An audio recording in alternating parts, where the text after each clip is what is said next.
Hello dear students, આજે આપણે વાત કરીશું સૃષ્ટિ ફૂગ વિશે.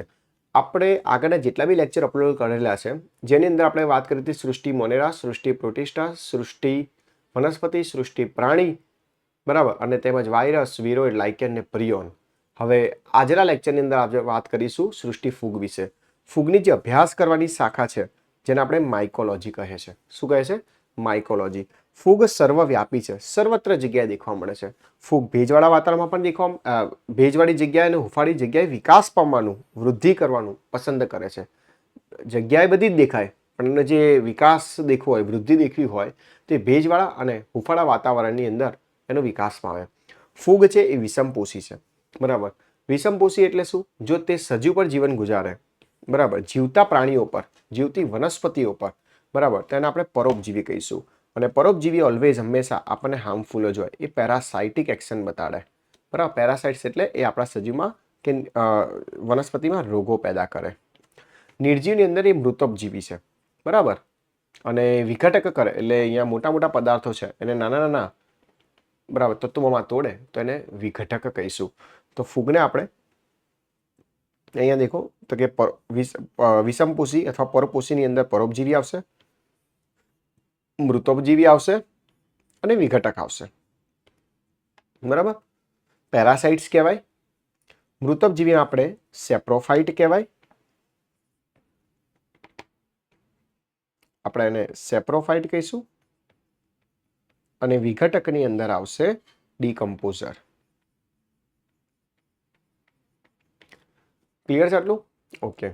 ફૂગ તમે દેખી હશે તો કે બધી જ ફૂગ બહુકોષીય છે. બધી જ ફૂગ કેવી છે? બહુકોષીય છે. અપવાદરૂપ એક ફૂગ એકકોષીય છે, બરાબર.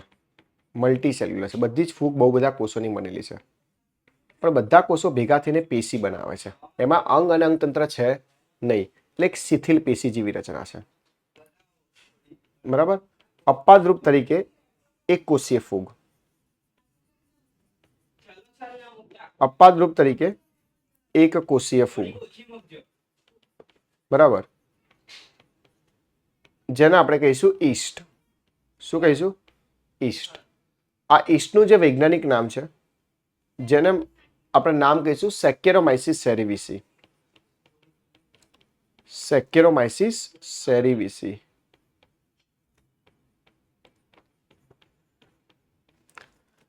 આ ઈસ્ટ છે એ પોતે એક કોષીય ફૂગ છે. મોટાભાગની ફૂગ બધી જ ફૂગ બહુકોષીય હોય છે.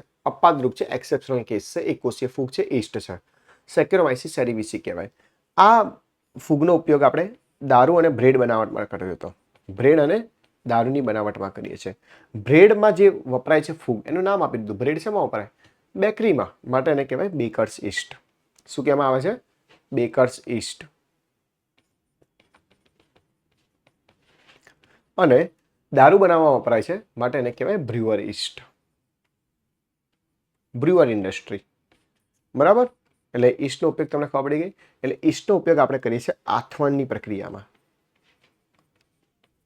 આથવણની ક્રિયા દરમિયાન કરીએ છીએ, જેને આપણે કહીશું ફર્મેન્ટેશન. શું કહીએ છીએ? ફર્મેન્ટેશન કહે છે, આથવણની ક્રિયા કહે છે, બરાબર. બ્રેડ અને દારૂની બનાવટમાં આપણો ઈસ્ટનો ઉપયોગ કરેલો છે. ઈસ્ટ પોતે એકકોષીય છે. ઈસ્ટની અંદર તમે દેખો તો કે તમને કલિકા સર્જન દેખવા મળે. 12 કલિકા બનાવે. આને કહેવાય કલિકા સર્જન, જેને આપણે કહીશું બડિંગ. ઈસ્ટની અંદર શું દેખવા મળે છે? કલિકા સર્જન, અથવા એને બડિંગ કહેવામાં આવે છે. આ બધી કલિકાઓ બની છે બહારની બાજુએ, બરાબર. આટલું ક્લિયર છે? ચલો, હવે આપણે દેખીએ કે ફૂગ છે ને, ફૂગની રચના કેવી દેખાય. તો આપણે રચના દેખીએ. ફૂગની રચનામાં છે ને એક તંતુ જેવી રચના હોય. આ તંતુ છે, આને આપણે કવક તંતુ કે કવક સૂત્ર કહીએ. કવક તંતુ કે કવક સૂત્ર કહીએ, જેને આપણે અંગ્રેજીમાં હાઇફી કહે છે. હાઇફી. આ કવક તંતુ કે કવક સૂત્ર ભેગા થઈ જાય તો આખી આ જે રચના બને એને કવક જાળ કહેવાય. કવક જાળ, જેને અંગ્રેજીમાં માઇસેલિયમ કહીએ છીએ. શું કહેવામાં આવે છે? માઇસેલિયમ. એટલે તમને નીટની અંદર પૂછાય તો માઇસેલિયમ અથવા કવક જાળ બંને વસ્તુ યાદ રાખવાની. આ ગુજરાતી મીડિયમના સ્ટુડન્ટોને અંગ્રેજી ગુજરાતી અને અંગ્રેજીનું ગુજરાતી પણ યાદ રાખવું પડશે. બરાબર. ફૂગની રચના ખબર પડી ગઈ. કવકતંતુ હોય, બહુ જ બધા કવકતંતુ ભેગા થઈ જાય એટલે બની જાય કવક જાળ અથવા એને માઇસેલિયમ કહે છે. આપણે આગળ દેખીએ કે આ કવકતંતુ બરાબર કેવા હોય, તો કે માની ચાલ કે કવકતંતુ છે, નળાકાર છે. બરાબર. આપણે દેખીએ આની અંદર બહુ બધા કોષ કેન્દ્ર ભરેલા છે, તો આને કહેવાય બહુકોષ કેન્દ્રી કવકતંતુ. બરાબર. એક આ પ્રકારના હોય.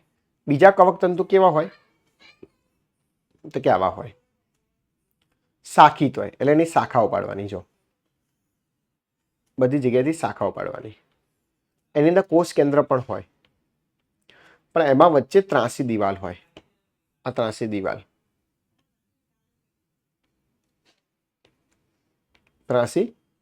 હોય. આ દિવાલ કોની બનેલી છે, તો કે આ દિવાલ બનેલી છે કાઇટિન નામના દ્રવ્યની. પૂછે ફૂગની કોષ દિવાલ કોની બનેલી છે? કાઇટિન. આ કાઇટિન છે શું, તો કે સુગરની લાંબી શૃંખલા છે. સુગરની લાંબી શૃંખલા છે.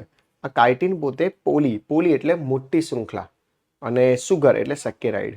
પોલી સેકેરાઇડ સુગરની લાંબી શૃંખલા છે. બરાબર. કાઇટિન જેમ વનસ્પતિની કોષ દિવાલ સેલ્યુલોઝની બનેલી હતી. વનસ્પતિની કોષ દિવાલ શેની બનેલી હતી? સેલ્યુલોઝ નામના દ્રવ્ય. એ પણ ગ્લુકોઝની લાંબી શૃંખલા છે. એવી રીતના ફૂગની પણ કોષ દિવાલ શેની બનેલી છે? કાઇટિનની બનેલી છે. પ્રાણીઓમાં કોષ દિવાલ ગેરહાજર હોય છે. પ્રાણીઓમાં કોષ દિવાલ કેવી હોય છે? ગેરહાજર હોય છે. આટલું ખબર પડી ગઈ. તો ફૂગની કોષ દિવાલને, ફૂગ એટલે આપણે ફંગસ કહી શકીએ, અને કાઇટિન છે એટલે આપણે બોલી શકીએ સેલ્યુલોઝ, ફંગસ સેલ્યુલોઝ કહી શકીએ. બરાબર. ફંગસ સેલ્યુલોઝ પણ બોલી શકાય, કારણ કે સેલ્યુલોઝ એ કોષ દિવાલ છે, તો ફંગસ સેલ્યુલોઝ એવું નામ આપી શકાય. ફૂગની કોષ દિવાલ કાઇટિનની બનેલી છે. બરાબર. ફરીવાર એક વખત રિવિઝન કરી નાખીએ ફટાફટ. સૃષ્ટિ ફૂગ વિશે વાત કરી. ફૂગના અભ્યાસને આપણે માઇકોલોજી કહે છે. ફૂગના ઘટકોને આપણે માઇકોબાયોન્ટ કહીએ છીએ. ફૂગ સર્વવ્યાપી છે, સર્વત્ર જગ્યાએ રહે છે, પરંતુ તે ભેજવાળા અને હુંફાળા વાતાવરણમાં વિકાસ પામવાનું પસંદ કરે છે. ફૂગનું જે નેચર છે પોતે વિષમપોષી છે. વિષમપોષીની અંદર પણ તમે દેખો કાં તો પરોપજીવી હોય, કાં તો મૃતોપજીવી હોય, કાં તો વિઘટક હોય. બરાબર. એટલે કે વનસ્પતિ અને પ્રાણીમાં રોગ પેદા કરે તો એવી ફૂગને આપણે કહીશું પરોપજીવી, અને મરેલા પ્રાણી ઉપર જીવે એમાંથી પોષણ મેળવે તો એને આપણે કહીશું મૃતોપજીવી. અને મરેલા પ્રાણીઓ કે મરેલી વનસ્પતિ હોય કે સડેલા લાકડા હોય કે સડેલી ડાળીઓ હોય એની પર જીવન ગુજારે અને નાના નાના જે મોટા તત્વો છે નાના નાના કટકાઓમાં વિભાજિત કરે, ટુકડાઓમાં વિભાજિત કરે, તેને વિઘટક કહીશું. બરાબર. અને પેરાસાઇટ ઓલવેઝ હંમેશા કેવી હોય? રોગકારક હોય. બધી જ ફૂગ તમે દેખો તો બહુકોષીય છે, એટલે બહુકોષ એટલે બહુ બધા કોષો ભેગા થાય છે, પણ આપણા જેવી કોષ, પેશી, અંગતંત્ર નથી બનેલું. હજી ખાલી શિથિલ પેશી બનેલી છે, એટલે કે લૂઝ ટીસ્યુ બનેલી છે. શું બની છે? લૂઝ ટીસ્યુ બનેલી છે, શિથિલ પેશી. હજી આપણા જેટલું તંત્ર વિકસિત થયું નથી. બરાબર. અપાદરૂપ બધી જ ફૂગ બહુકોષીય છે. અપાદરૂપ છે એક કોષીય ફૂગ જેનું નામ છે ઈસ્ટ. શું છે? ઈસ્ટ. ઈસ્ટને આપણે સેક્યુરોમાઇસિસ સેરેવિસી તરીકે ઓળખીએ છીએ. એનો ઉપયોગ આપણે છે બ્રેડ અને દારૂની બનાવટમાં. જો બ્રેડમાં વપરાય તો એને બેકર્સ ઈસ્ટ કહેવાય, અને દારૂમાં વપરાય તો એને બ્રુઅર ઈસ્ટ કહેવામાં આવે છે. ફૂગની અંદર તમે દેખો તો કલિકા સર્જન દેખવા મળે છે ઈસ્ટની અંદર. સ્પેશિયલી ખબર પડી ગઈ? ઓકે. ફૂગની રચના દેખો તો તમને ખબર પડે. સ્ટ્રક્ચર દેખો, બંધારણ દેખો તો કવક તંતુ છે. બહુ જ બધા કવક તંતુ ભેગા થઈ જાય એટલે કવક જાળ બને. એ કવક જાળને આધારે ફૂગના આપણે બે પ્રકાર પાડીએ.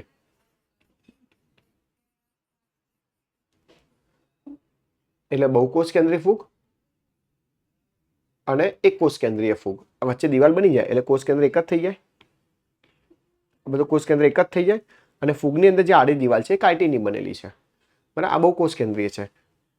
એને અંગ્રેજીમાં કહેવાય સિનોસાઇટિક ફંગાઈ. ફૂગની કોષ દિવાલ, વનસ્પતિની દિવાલ સેલ્યુલોઝની બનેલી છે. ફૂગની દિવાલ કાઇટિનની બનેલી છે, અને પ્રાણીમાં કોષ દિવાલ ગેરહાજર હોય છે. એટલે કાઇટિનનું બીજું નામ કહી શકીએ ફંગસ સેલ્યુલોઝ. કોઈ ડાઉટ છે? હવે ફૂગ સહજીવન સંબંધ ધરાવે. જો એ લીલ સાથે સંબંધ ધરાવે તેને આપણે લાઇકેન તરીકે ઓળખતા હતા. અને મૂળ સાથે સંબંધ ધરાવે તેને આપણે માઇકોરાઇઝા તરીકે ઓળખતા હતા. માઇકોરાઇઝા, મૂળ એટલે રાઇઝા અને ફૂગ એટલે માઇકોરાઇઝા. બરાબર. અને બીજું ખાસ કરીને આ જે માઇકોરાઇઝા છે ને એ તમને પાઇનસ નામના વનસ્પતિના મૂળમાં દેખવા મળે. પાઇનસ વનસ્પતિના મૂળમાં દેખવા મળે, જે ફોસ્ફરસનું શોષણ કરે છે. જમીનમાંથી શું કરીને આપે? એટલે તો ફૂગ ત્યાં રહે છે કોની જોડે? મૂળ સાથે. પાઇનસ વનસ્પતિના મૂળની અંદર આ મૂળ સાથે રહે છે. એ વનસ્પતિને શું કરી આલે? પાઇનસ નામની વનસ્પતિમાં એ ફોસ્ફરસનું શું કરી આલે? શોષણ કરી આપે.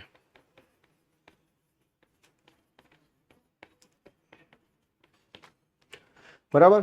તમને ખબર હશે કે શા માટે આપણે ખોરાકને રેફ્રિજરેટરમાં મૂકીએ છીએ?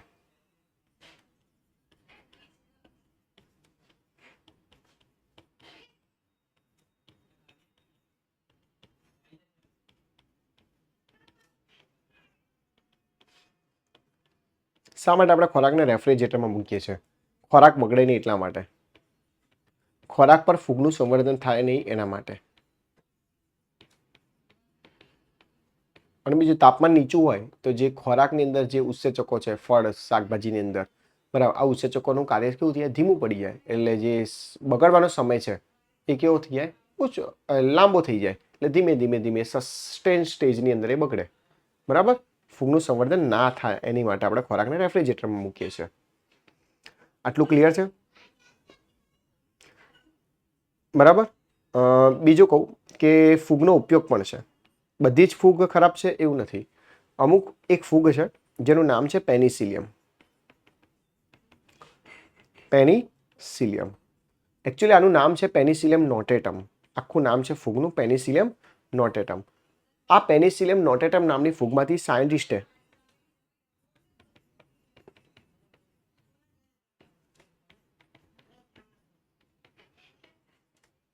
એટલે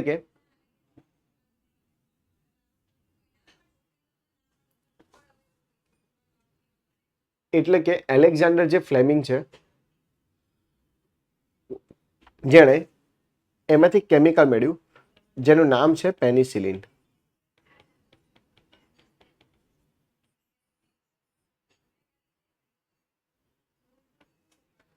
આ પેનિસિલિન પોતે એન્ટીબાયોટિક છે જે પોતે પ્રતિજૈવિક દ્રવ્ય તરીકે કામ કરે છે. શું તરીકે કામ કરે છે? પ્રતિજૈવિક દ્રવ્ય. બરાબર. એટલે કે એન્ટીબાયોટિક દવા મેળવવામાં આવી હતી. આ પેનિસિલિનની શોધ કરી હતી એલેક્ઝાન્ડર ફ્લેમિંગે. એની આખી સ્ટોરી છે પણ અહીંયા ડિસ્કસ કરવાની બહુ જરૂર નથી. આકસ્મિક શોધ થઈ હતી અને વર્લ્ડ વોર II વખતે આ દવા શોધાઈ ત્યારે આ અમેરિકન સૈનિકોને સાજા કરવા માટે થયા હતા આનો ઉપયોગ. નોબેલ પુરસ્કારથી આ વૈજ્ઞાનિકને આપણે પારિતોષિક વિજેતા જાહેર કર્યા. બરાબર. નોબેલ પુરસ્કાર આપ્યો. નોબેલ લોરેટ છે. અમેરિકન સૈનિકોને શું કર્યા? આપણે સાજા કરવા માટે થયો હતો. એકચ્યુઅલી આ છે ને એક બેક્ટેરિયા ઉપર ટ્રાય કરી રહ્યો હતો, સ્ટેફાઇલોકોકસ. પણ આકસ્મિક રીતે એને ફૂગ દેખવા મળી. એ સ્ટેફાઇલોકોકસ પર એક સંવર્ધન થયું તાતણા જેવું. તો કે આ તાતણા છે શું? આ તાતણા દેખ્યું ને પછી એને ખબર પડી, ઓ આ તો ફૂગનું સંવર્ધન છે. અને ફૂગમાંથી એક કેમિકલ મળ્યું પેનિસિલિન. અને પેનિસિલિનનો ઉપયોગ અત્યારે એન્ટીબાયોટિકની અંદર કઈ જગ્યાએ થાય? તો કે કાળી ખાંસી, બહુ જ ઉધરસ આવે જેને આપણે ઉટાંટિયું કહેવાય, સિફિલિસ જેવા રોગોની અંદર. સિફિલિસ એ જાતીય સંક્રમિત રોગ છે, સેક્સ્યુઅલ ટ્રાન્સમિટેડ ડિસીઝ છે. બરાબર. સેક્સ કરવાથી થતો રોગ છે સિફિલિસ, જાતીય સંક્રમિત ચેપ રોગ છે. એની અંદર આપણે ઉપયોગ કરીએ છીએ. બરાબર. હવે કોઈ ડાઉટ હોય તો તમે મને પૂછી શકો. પરફેક્ટ છે. આ હતી બેઝિક ફૂગની માહિતી. બીજી આપણે કહી લઈએ એક આલ્બ્યુગો છે. આ નુકસાનકારક ફૂગ છે. આ જે આલ્બ્યુગો છે, બરાબર, જે રાઈના પણો પર સફેદ ડાઘ દેખવા મળે છે. આપણે ભણીશું રાઈના પણો પર શું થાય છે? સફેદ ડાઘ દેખવા મળે છે. અને પક્ષીનિયા, ઘઉંમાં થતો ઘેરુ રોગ.